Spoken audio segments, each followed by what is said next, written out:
Welcome to BackPackTrack, the solo travel podcast for people who think one backpack is a lifestyle. What is the best country to start solo traveling, solo backpacking? What is the real deal? Well, let's be honest here, it's a tricky question, and I can definitely not answer this straight away. And in general, I think there is no the best or the worst country. I mean, of course, there are better ones to start and, worse ones. But I think it really depends on you. What you want and what you like. We have a lot of countries here on this planet, so it's kind of tough to start. And I think for me it was a very, very easy decision. I started with New Zealand. I was very, very much mainstream. But in general, I'd say there are around about 3 aspects which can really, really help you how to choose the right destination. So first of all, I would just say, do you want to do just traveling, just backpacking, or do you want to do maybe work and travel? And then secondly, the second aspect is just money. It all depends on how much money you want to spend, how much money you have. And the third, and maybe also the most important aspect, is what do you want to experience, culture-wise? As I said, it's kind of tricky, and it's not easy to say. I cannot say, oh yeah, you all should go to New Zealand, it's the best. Definitely not. It really depends on you. It's a personal preference. Let's just dive into each of these aspects and discuss it a little bit, and then, let's see how it goes, right? The first real question you need to ask yourself is, do I want to do work and travel, or am I fine with just traveling and that's it? And if you decide, hell yeah, I'm gonna do work and travel, and by the way, I would really recommend anyone just do it once in your life. And I mean, you don't need to do it for a year, but do it. It's such an experience. If you decided to do work and travel, congratulations! You will not regret it. That's the best decision you can ever do. And now you have to choose the country where you want to do the work and travel. And here, honestly, the best advice I can give you here is just go to a country where you can speak the language where you're gonna go. I mean, if it's English, if it's Spanish, if it's French, whatever, but it makes your life significantly easier. Because, funny thing, I'm experiencing it here right now. Like, at the moment I'm in Japan, and I started working, and the language barrier is a problem. Not gonna lie. Anyways, but I will talk about it in another episode, I guess. But if you decide to do work and travel, and you start for the first time, I would really start easy. Work and travel in general is such a great way to experience a lot of stuff and still, having or earning enough money to do all this fancy stuff. For me, also, one of the very, very cool things, even though you're traveling, you have, for at least a while, a base. You have like your routines there, and you basically participate in the daily dose of lifestyle of the people of the country. And even though I was super bored about these routines and the daily dose in Germany, when I'm abroad in a different country, I'm in love with routines. Holy shit. It feels different. It's kind of freeing, also because of the fact that I know I will be here for just a short time. Because you need to know, if you do work and travel, you cannot stay at one place for a year. You have to change the company every 3 or 6 months. It really depends on the country as well, and with their conditions on the visa. It's all written somewhere. And yeah, I think I even know why I do love routines when I do work and travel. I think it's just because I know it's just for a limited time that I have these routines, that I have to work on a daily schedule. And I think, yeah, I just appreciate every moment and I want to make the best out of everything. I mean, you meet exciting people who are really eye-opening, better said. You have deep conversations and yeah, you enjoy your life together in a workspace for a limited time. And I think as soon as you know this is not forever, you see it from a different perspective. I mean, let's be honest, when you're back at home, you have your job, your full-time job, you basically do it for, in the worst cases, I'm saying it here, take it with a grain of salt, you will do it for the rest of your life. So there is no end in sight unless you retire. But yeah, when you do work and travel, it's literally just for a few months.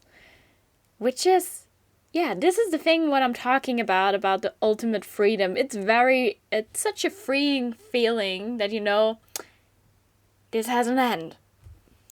And here, I just want to say, if you do work and travel, you're most likely to do jobs like farming or hospitality stuff, not super high qualified positions. And of course, there are some exceptions. Some people go abroad, do work and travel, and have an office job or high paid positions. But I think it's most likely that you end up in hospitality or farming jobs. And I think it's great. You learn new stuff, new skills, and also you meet a lot of cool, like-minded people who are also just there to enjoy their lives, to earn money, that they are able to travel. And don't get me wrong, at the beginning, at some point I also had in mind, I want to work in a laboratory because this is my original background. And doing some science stuff, fun. And I ended up doing, what did I do? I taught English.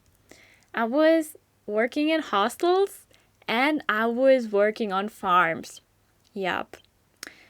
So you can immerse with the culture pretty well when you do work and travel because you just also experience not just a travel lifestyle, you also enjoy the daily dose routine life. And for me, I say it here, and take it with a grain of salt. I think it's hilarious, but the real translation of getting work and travel jobs is actually that you should be ready to pick up apples or cherries, scrub hostel toilets, or just sell coffee in the middle of nowhere. And still you can call it character building. And I know it sounds so stupid or weird maybe, but I think it's just true because you're just in an environment you're not used to and you don't know anyone. And that's an adventure. And that's why it's feeling freeing or it feels different just because you don't know your surroundings. And that's kind of fun. So it's fun. And in addition, you earn money. And that's straight away the second aspect, which is really important. You need to think about your money. As I said, if you're doing work and travel, you don't have a hassle because you are literally earning money. And usually you just stay at some place for a while, work there, travel afterwards. And if you don't have enough money anymore, you go working again. It's kind of like a circle. But yeah, if you decide not to do work and travel and you just want to do backpacking, you really need to think about where you want to go. I mean, of course, if you have like a remote job, oh, congrats, you have the biggest freedom and you're good to go. But sometimes, I mean, for me, I traveled to some countries where I didn't have a working license because work and travel is not available for every country. So, yeah, I needed to just survive by, traveling without any source of income. And here I can just say there is one clear winner. It's Southeast Asia. Southeast Asia is really, really cheap. And in comparison, to give you maybe an idea, in Southeast Asia, you can easily live for under 1,000 euros or dollars a month. And I even think that's actually too much. I mean, especially when you're just staying in hostels and if you eat not in 5-star restaurants, definitely way below 1,000 euros. But in comparison, for example, if you go to Australia or even New Zealand, yeah, you spend a month, I'd say at least 2,000 euros or $2,000, something like that. I mean, you also want to experience stuff and do some fun activities, and it's always kind of expensive. And I can remember per average when I was in Southeast Asia, so Vietnam, Thailand, Malaysia, the average I'd say I pay for one night in a hostel. I mean, of course, like an 8 dorm room or 6 or even 12, whatever. I paid around 7 euros per night, per average. In comparison, when I was in New Zealand, it was 5 times the price. It was more about 35 euros per night. And yeah, on top of that, you need food, you do activities, and yeah, it adds up really quickly. So keep that always in mind. Otherwise, your trip can be over earlier or quicker than expected. Okay, let's summarize. Work and travel and money are one category, kind of, right? But I think the most important thing, and that's also the point where everyone is very unique, is what culture do you want to experience? And especially if you never traveled alone ever, sometimes I would say it's a little bit easier to experience a culture which is kind of similar to your own. For example, for me, I started in New Zealand, and New Zealand, was conquered by the French and the English people, so there is a lot of similarities to Western lifestyle, Western culture. Of course, they have their own Maori culture as well, but it's not such a shock as when you go to Asia for the first time and you just be like, okay, I'm overwhelmed. What should I do? Too much impressions. No doubt that's also really fun. And it really depends on what do you want to do. Do you want to jump straight ahead into the ice cold water? Or do you just want to take it slow and, made your way into the water step by step? I know it's a very weird comparison, or a metaphor, but you know what I mean, right? I can keep on talking here for ages, and it will not change your mind anyways, and that's actually very good. But it all comes down to your personal preferences. And there is no right and wrong and no better or worse country to start. I would like to rephrase it more with the words, there are countries which are easier to travel to, and countries which are harder to travel to, especially when you start backpacking or solo traveling for the first time ever in your life.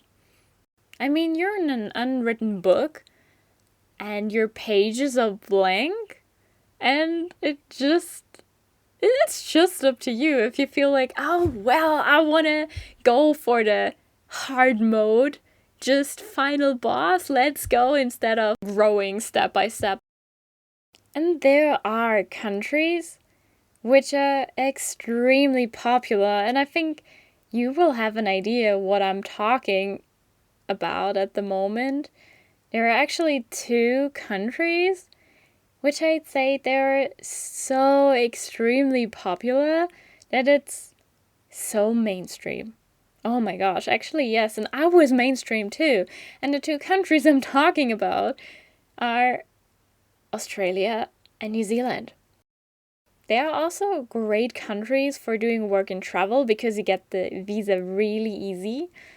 And talking, for example, about Australia, it's super, super popular, and a whole ecosystem was actually built around backpackers. You get the visa really easily, and you can extend it if you are doing regional farm work for 3 months. Then usually you can get a second work and holiday visa or a third one. So in total you could stay up to 3 years in the country. And the thing is, seasonal workers are always in demand. Literally always. Because no one wants to do berry picking, fruit picking, because it's extremely exhausting as well. But yeah, I mean, when you're a backpacker, you don't actually care. I mean, for me, neither. Every job I did not care what I was doing. I just wanted to experience what I'm doing. And Australia has, by the way, actually also the highest minimum wage worldwide. And you can earn literally a lot while picking berries. And also the infrastructure is super good. You have these Greyhound buses and literally hostel networks. And there are towns, for example, like Darwin or Braben Bay, which are thriving on backpacker tourism. And hey, fun fact, in Australia, there are actually around 200,000 people on a work and holiday visa every year. That's quite a lot, right? If you think about it, it's basically a population of a small city. And they're all backpackers. And I think that's awesome. I really think that's awesome. And yeah, extra note here, New Zealand is also super popular. I mean, it's seen as the smaller sibling of Australia when it comes to work and travel. And I can definitely say that there are less people and way more sheep. The wages are also a little bit lower in comparison, while the living standard is really high. For me, I was really shocked when I walked into a supermarket and a small broccoli was $6. And yeah, then the bar of chocolate was even cheaper. So yeah, guess what happened? I did not eat healthy stuff. I was basically living off chocolate, bread, pasta, all the things which are kind of cheap, but still expensive. But yeah, anyways. As you can see by the small supermarket story, yeah, Australia and New Zealand are really pretty, really beautiful, but they are extremely expensive. Alright. I will shut up now. I know I'm talking too much about the mainstream and it's maybe a little bit boring, I know. So, talking about affordable alternatives, especially when you plan on not doing work and travel or just not have any source of income. We all know North America, Europe, and also Oceania, nice places, but quite expensive. And if you're looking for a more budget-friendly region, especially for a long trip, I can recommend South America, Africa, and especially my all-time favorite, Southeast Asia. Here, I don't want to beat around the bush. I'm totally honest. Of course, Southeast Asia is my all-time favorite because I haven't been to South America yet. And I've only been to Egypt and Africa, so here I'm just honest and say, yeah, my own experiences are quite limited. But still, I would actually encourage anyone to go to South America and Africa. I mean, these regions are definitely more challenging. So on the spectrum, they're definitely on the harder side to travel alone at the beginning, I'd say. Or maybe also even in general. I'm not sure. But I think it's very rewarding when you go there. I think it's just something very raw and exciting and also less predictable. And maybe that's the reason as well why, these two continents are not mainstream yet. Because it's just unpredictable and maybe for a few people it's also very scary. So, yeah, I don't know. But then, if I think about it, it would be also cool to travel there for the first time and jump right away into the cold water because it's like a super big challenge. But yeah, I don't really know. Anyways, going back to my all-time favorite, Southeast Asia, and why I think it's a perfect destination for first-time backpackers. It's easy. It may sound like a cliche because nearly every backpacker has an Asian story, but it really is perfect for your very first trip. First, as I mentioned, it's cheap. You get by with very basic English as well, which is, it feels kind of cheating at this point, but it just makes your life significantly easier and you don't need to rely all the time on Google Translate. Because guess what? Sometimes you don't have any reception. Then you need to rely on your hopefully good charade skills. Otherwise, good luck. Another reason why I really, really love Southeast Asia is that it's easy to cross borders. Of course, again, it always depends which passport you're holding on, but during one trip, you can literally travel to so many countries. For example, you can start in Indonesia, go to Singapore, go through Malaysia, and then go to Thailand, Laos, Cambodia, Vietnam. It's all very close. It's really affordable. And in general, it's safe.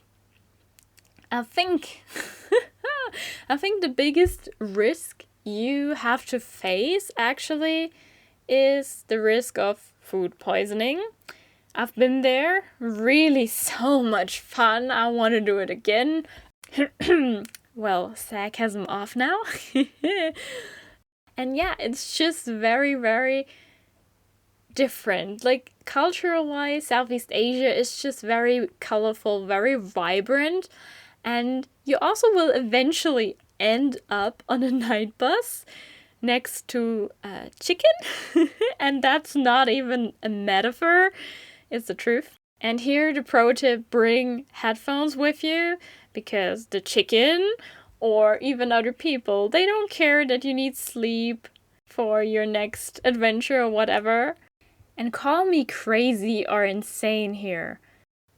But that's actually, I think that's the beauty. It's so different. I think it's hard to experience anything like that in Western cultures, to be honest. That's why I think Southeast Asia is just great. You just experience what ever, actually. Talking all the time about all these stuff, I don't really know what final advice I should give you. And in the end, I just repeat myself here constantly, actually. It depends on your preferences. But I'd say, if you're inexperienced and you're a little bit shy and not super extrovert and super confident in what you're doing, and you just want to try for the very first time, I would recommend you, yeah, I know, now don't hate me if I say it, but be mainstream, do a work and travel year in Australia or in New Zealand. The countries are great to adopt. You will meet a lot of like-minded people and they will encourage you to keep on going, and then eventually you become braver, more outgoing, and then you will end up somewhere where it's more adventurous, where not a lot of backpackers are going. So, yeah, just keep on growing slowly. There's no rush, right? Just imagine if you start really hard and then you don't like it, then you will probably never give solo traveling or backpacking another chance. But if you start soft, you can always increase the levels. Or, it's like a video game, right? You can just increase the level. And then, if you're purely traveling on savings for the first time, I would recommend go to Southeast Asia or also South America. Because I cannot talk about South America, I'm just keep on staying with Southeast Asia. Stay there, the borders are closed, the costs are low, and the flexibility is unbeatable. In the end, hey, no matter what country or what destination you're choosing, you will start and you will have a great time. You will have some bad times too, and you will lose stuff. You will miss a bus, and you also will probably say, we'll never drink again. But yeah, then I can just say, congratulations! You're officially a backpacker. And once you start backpacking, I'm pretty sure that you will also catch the itch.